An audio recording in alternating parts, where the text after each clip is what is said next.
Thank you all for coming today. I'm Gail Perez, the Public Information Officer for the Pueblo County Sheriff's Office. We are here today to provide some updates to the ongoing situation involving the Davis Mortuary. We will have several speakers to address different aspects of this evolving situation.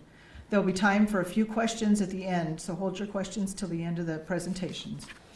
We also have several of our Pueblo City and County officials present today, including Pueblo County Commissioners Miles Lucero and Paula McFeeters, and our Mayor, Heather Graham. We are also honored today to have Governor Jared Polis with us to say a few words. Governor?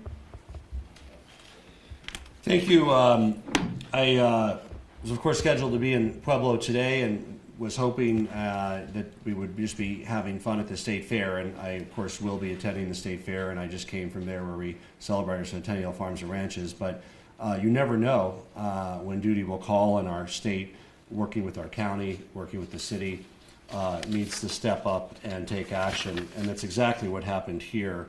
I did an executive order this morning that I'm going to be updating you on, and of course the state is here to stand in solidarity with Pueblo County on two accounts. One is to make sure there's a thorough and complete investigation and that any violators of the law are brought to justice. We have Armando Saldate from the Colorado Bureau of Investigations with us here today. I would add that this is his first week on the job, but he has a lot of experience working with Denver and other jurisdictions and investigations, and I know that we can add value to the work of the Pueblo Sheriff's Office as well. And we are also here to make sure that everything we can do to support the continuity of services for Pueblo residents who suffer a loss in these coming days and weeks. With the executive order that I issued today, we stood up our state emergency operations plan, authorizing actions that are requested and that are needed. We moved some funds, $300,000 initially from the state emergency reserve cash to DEF. We authorized the director of the Office of Emergency Services to allocate the funding. And of course, we support, stand by, and encourage Pueblo County officials and the Pueblo County Deputy Coroner to seek assistance from other counties. The state is in full support of that approach, and I want to express appreciation for the work in Fremont County and other counties that we hope are able to meet Pueblo County's needs in this difficult time. And I want to thank all of the people who do this work as coroners in the investigations. This can't be easy, and I think for most of us who are speaking today, even those who have seen some tough stuff, this will rank among some of the most difficult work that they do. And I want to thank our first responders and those in the front lines and those who will bear personal testimony and accountability for any of the crimes that were committed. I want to thank Sheriff Lucero, CBI Director Armando Saldate, DORA Director Patty Salazar, her team, county commissioners, we have two of them with us today, city and local leaders. We've been in very close contact over the last 36 hours and will continue to work in close partnership to get through this, to get through a successful investigation and to make sure that we have continuity of services and do everything we can to provide those services and continue them here in Pueblo County. We understand the Deputy Coroner did deputize the Fremont Coroner last night, was looking to potentially deputize El Paso this morning. They responded to and have handled several new deaths overnight. It's important to know that on a regular day, there's usually a few people that pass away in Pueblo County. That's normal work. They need death certificates. They need to be certified. It's important for the families. It's important for the funerals. It's important for the estates. On rare occasions, it's important for a criminal investigation. But it is very important work that they do in what is often the darkest and most difficult hour for the families that have suffered that loss. And I really want to thank Fremont and El Paso County for stepping up and helping. This morning, I called for Pueblo County Coroner to resign immediately and, of course, urged that any crimes are fully investigated and, of course, prosecuted to the fullest extent of the law. We as a state will continue to stand by Pueblo County and provide robust and strong support for Pueblo County during this challenging time. Truly, our hearts across the state of Colorado are with Pueblo County residents, particularly those who might have a loved one of undetermined fate with regard to the remains. With that, I will turn it over to Sheriff Lucero. Thank you, Governor. Good afternoon. David Lucero, Pueblo County Sheriff. Our hearts go out to all of those impacted by this event. This affects not only our city and county, but our entire state. We remain committed to ensuring that the trust of this community stays strong. I want to provide an update on the current operations of the Pueblo County Coroner's Office and the employment status of Coroner Brian Cotter. To ensure continuity of services, the El Paso County and Fremont County Coroner's Offices have assumed responsibility for the day-to-day operations of the Pueblo County Coroner's Office. They are also handling all coroner duties related to the crime scene at the Davis Mortuary. Moving forward, the public will see these personnel operating in an official capacity here in Pueblo County. All are deputized and will carry credentials identifying who they are. I also want to address the status of Coroner Brian Cotter. Earlier today, Governor Jared Polis requested that Mr. Cotter resign immediately following the inspection conducted by the Colorado Department of Regulatory Agencies on Wednesday, August 20th. As the Pueblo County Sheriff, I also believe it's important for Mr. Cotter to resign, given the impact this event has caused, and to ensure continuity within the coroner's office. At this time, Mr. Cotter has not resigned. I think it's important to understand that none of the county elected officials nor the governor have the statutory authority to remove the coroner. Additionally, the governor has declared a disaster emergency. This action mobilizes state resources to respond to this incident and to protect public health and safety. I want to thank Governor Polis for granting this emergency status, ensuring our community receives the resources that we need, and for calling for accountability and leadership during this crisis. I also want to thank El Paso County Coroner Dr. Emily Russell Kinsley and Fremont County Coroner Randy Keller for stepping in and supporting our operations during this critical time. Dr. Emily Russell Kinsley was appointed coroner of El Paso County effective January 1, 2025, and she brings extensive experience as a forensic pathologist and former deputy chief medical examiner of El Paso County. Fremont County Coroner Randy Keller continues to serve Fremont County and has been instrumental in assisting with the Davis Mortuary processing plan. As the emergency manager, I have been in contact with the mayor's office, the Board of County Commissioners, and the governor's office, and I cannot thank them and their staff enough for their support as we navigate this incident together. I want to reassure the public that the operations of the coroner's office will not be interrupted. With the support from El Paso and Fremont counties and the emergency declaration that's in place, we will continue providing the services that Pueblo County residents expect and, more importantly, they deserve. We ask for continued patience and understanding during this difficult time. Thank you. I'd now like to turn it over to Deputy Chief Martin from the Pueblo Police Department for some comments. Thank you, Sheriff Lucero. Our hearts are with all those affected by this incident and remain with the Pueblo community. The Pueblo Police Department is committed to continuing to assist the Colorado Bureau of Investigation, in this case, in any way necessary. We remain steadfast in seeking the justice these individuals and their loved ones deserve and are grateful for the support of the governor and area agencies. Our officers have been in contact with Brian Cotter and his brother Chris. They are not considered a flight risk at this time. The current status of charges will be covered next by Pueblo County District Attorney Caleb Ovey. Thank you. Thank you. I'm Caleb Ovey. I'm the district attorney here. The ultimate goal in this investigation is to serve proper justice to the victims and families of this horrific situation. As we explained in yesterday's press conference, this is going to be a slow and thorough investigation. Real life is not like TV shows where crimes are investigated, solved, and convicted by a jury in 60 minutes. It's a frustratingly long process, but it's necessary. Charges cannot be filed until the investigation is complete. I want to stress that we only have one chance at prosecution, and we want to do it right. I'm sure that most of you have heard of the term double jeopardy. That's why we need to do it right the first time. In a criminal case, each element of each charge must be proven beyond a reasonable doubt. That means thoroughly documented and collected evidence that can then be properly admitted into court. That means search warrants, interviews, physical evidence, documentation, and all the other evidence that will be located during those search warrants and throughout the process. Once an arrest is made in any criminal case, a legal time clock begins. There are timeframes that are triggered by an arrest in which charges would then have to be filed. Any person arrested and in custody for a felony can then assert their right to a preliminary hearing. If we do not have all of the evidence that we need secured for that preliminary hearing, then we cannot succeed and the case stops right there. There are legal rules, laws, and constitutional requirements that we must follow. We are committed to a thorough and professional investigation. Multiple agencies, as you've heard, are working tirelessly 24/7 together in this investigation. And we thank all of the agencies here behind us working in conjunction together for this.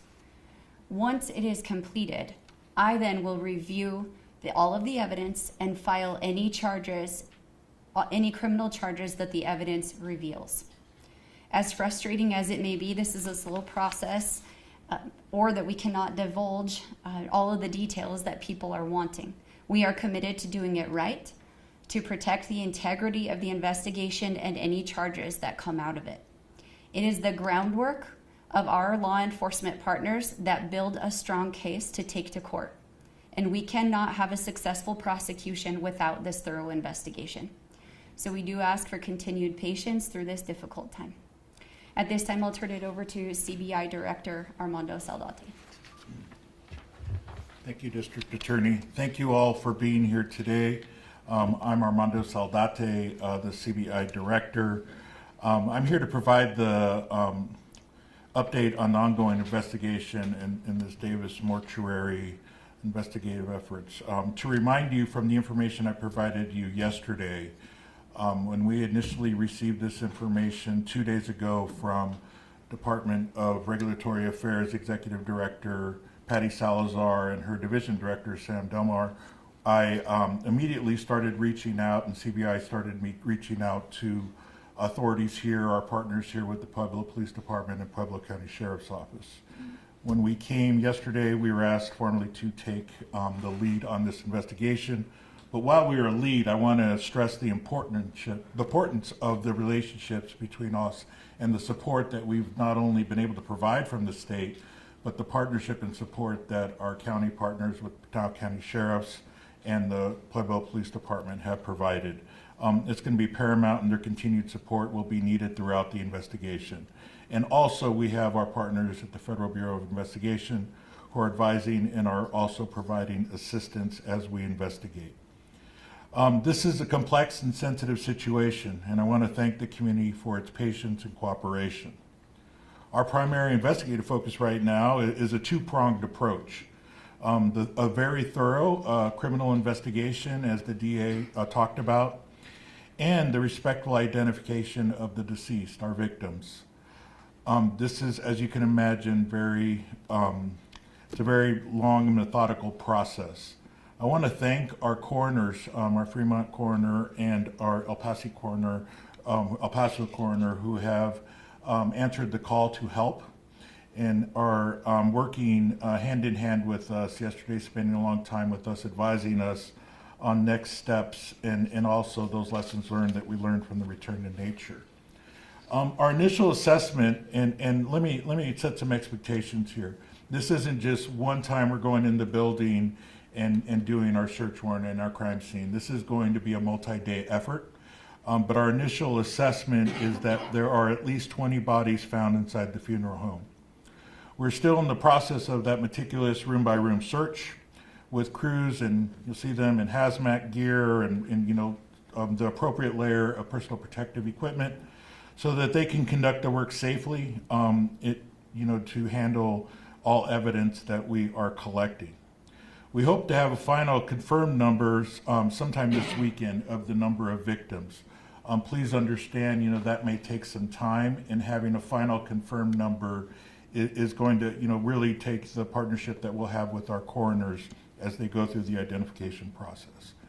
That remains our priority, is the identification process, and I want to be clear that this is very lengthy. We're talking about an effort that could take many months.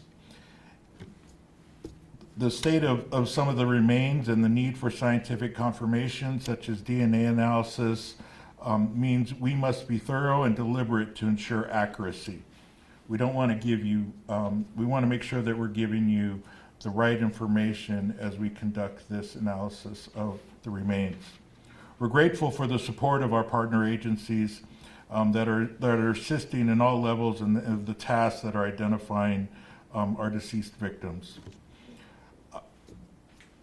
We have, as I stated, we have our El Paso and Fremont County coroners that are on site. They will be leading and helping the identification process. And as was talked about by the sheriff and DA, they're advising us on the process, and we've been working since late yesterday through the night and today, making sure that process is solid. Since we began this investigation, we've received close to 500 calls by my last update to the tip line that I provided to you all. Most of those were calls. I had also given you an email. That is on the back. That's on the screens as you see it.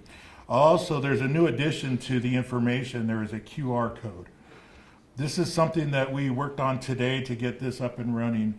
As victims advocates, victim specialists are reaching out to families and loved ones that are calling into us, we are asking for some information that will help us in identifying our victims.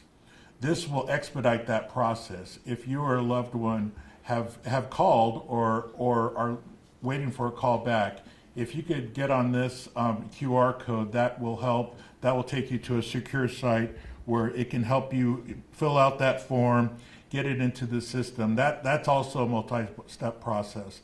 That's going to help our investigators. Our investigators will be sharing that information with our coroner to help with identification. And then we will be getting back to you.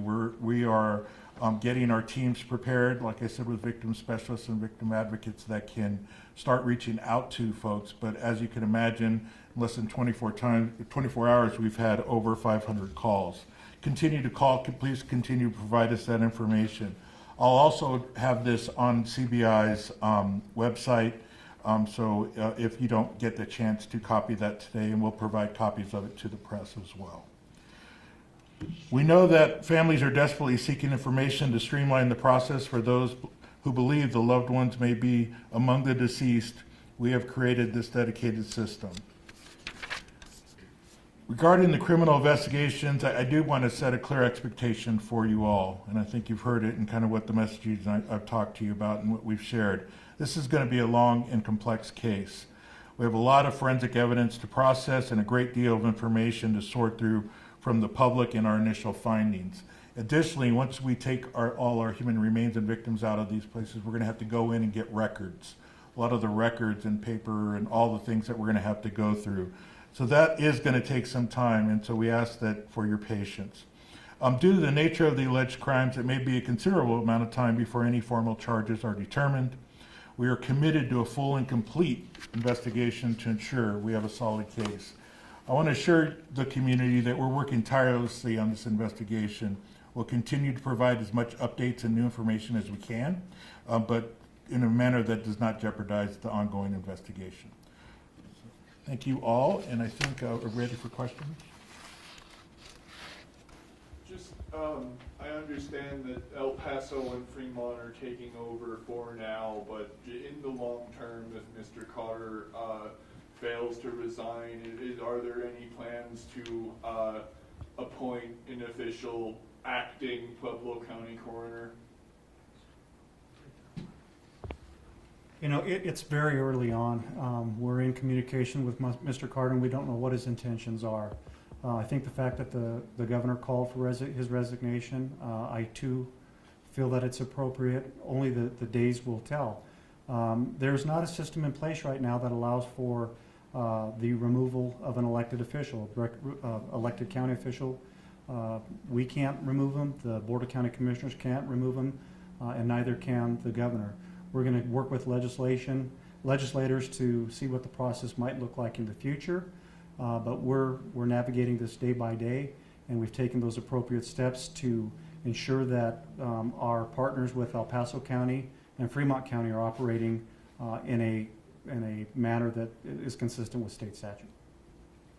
And are the deputy coroners, I'm not sure how many deputy coroners are in the office or locally, are they continuing to work? I just want some clarification because I believe the governor said that the deputy coroner had deputized El Paso and Fremont.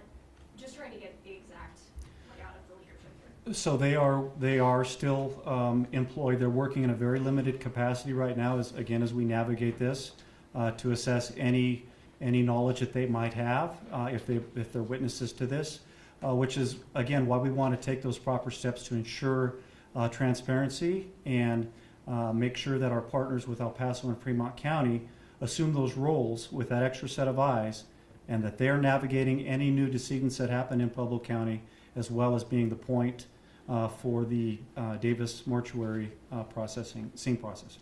And are most of those deputy coroners part-time here? What does that look like? It's a mix, I guess. So I'm not sure exactly what the numbers are. I think we're talking of a staff of about 8. I'm not sure. Sorry, I'm not sure if you guys are able to elaborate on this, but if you can, could you just elaborate on what exactly qualifies as a flight risk and why Ryan Carter and his brother Chris are not considered flight risks at this time? Yes, so a flight risk is somebody that we would consider being able to leave the state or the community, who has the necessary means and access to funds and other, instruments to get out of the community. Currently, they are not a flight risk. Like I said, we've been in contact with them. Due to the ongoing investigation, I can't release some information about that, but we're confident they are not a flight risk and will stay in the community. I have a question for Governor Polis. Governor, this was found during a routine inspection that was part of some of the new legislation you signed in May of last year. The scene, I guess, the effectiveness, right? This was their first mandatory inspection. Does that lead you to push for more regulation in the funeral home industry here in Colorado? Yeah, well, frankly, I'm really thrilled that the legislature passed and I signed this work that empowers DORA to do these kinds of inspections. This likely would have been discovered someday, but there could have been more victims had it not been discovered as early as it was. So the fact that we're now doing those inspections is relatively new because of course, challenges that we've had in the past with tragic events. And now that we have that in place, really, frankly, that shows that this is working and we're identifying these types of events, we hope, very rare, but earlier and able to take action earlier. Which is what's occurring with the collaboration between Pueblo County, City of Pueblo, the state, CBI here now. Are you going to be looking at more funding for DORA to continue to do more of these? We'll make sure they have the resources they need to make sure that every Coloradan knows that when they contract for services, whether it's burial, whether it's cremation, that the remains are dealt with in an appropriate way, a respectful way, and that everybody gets what they are entitled to with their contract with the mortuary. Another piece of legislation that changed was qualifications to run for coroner, and I know the sheriff mentioned looking at legislative changes as we're in this position now of who ultimately serves as coroner when private business is under investigation. Governor, do you see an opportunity? Is this time to discuss overhauling, electing coroners, how we have coroners in Colorado? You know, I don't have a strong opinion on that one, or one way or the other. Where I do have a strong opinion, and I think, frankly, we can agree needs to be reformed after this, is the way that you remove a coroner from office that is subject to a criminal investigation, unable to do their job. Currently, there is a petition and recall process, costly, time-wise, money-wise. There needs to be some way where, in conjunction, the commissioners, the state, the governor, can act when needed to make sure that you have continuity of services for a very basic function that people rely on during life events. But you don't have an opinion on, say, if the state should move to a medical examiner model? No, look, I mean, there are states that have professional coroners, there are states that have elected. I don't know if that's the brunt of the issue here. There's plenty of time to discuss that, but there's two key things that need to occur here. One is a thorough investigation of any crimes committed with accountability to the families and to the public.